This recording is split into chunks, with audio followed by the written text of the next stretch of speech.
We're building up our staff all over the country, actually, in the Super Tuesday states. A third of delegates don't get decided until Super Tuesday.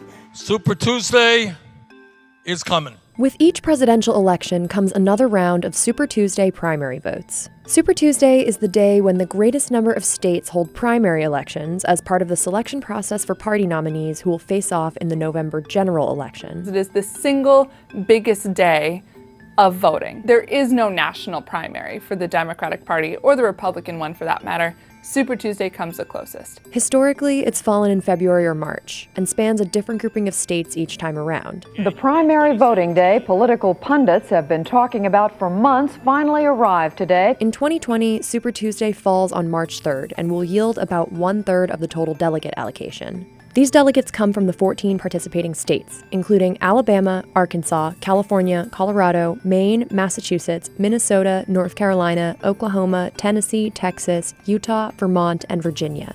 Democrats abroad will also participate in this year's Super Tuesday, as well as American Samoa, which will caucus. Because Super Tuesday includes so many states, it takes the temperature of the largest range of voters. So unlike some of the earlier states in this nominating contest, Iowa and New Hampshire in particular were mostly white, mostly older, a little bit more rural than the rest of the Democratic Party in the nation, Super Tuesday encompasses a much bigger group of demographics of voters.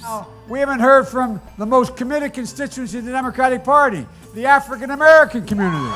Black and white and Latino, Native American, Asian American, we stand together. The 2020 candidates have all approached their Super Tuesday strategy in different ways. Campaigning on Super Tuesday requires an entirely different strategy. You can't spend all your time in the state that is going to vote, and then when they vote, go to the next state. You have to make choices. So in addition to time, money is another resource that becomes really scarce and really important on Super Tuesday.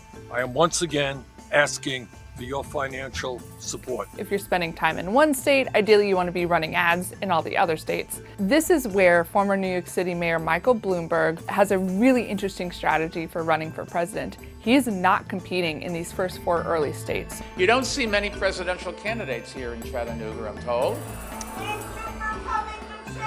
Thank you.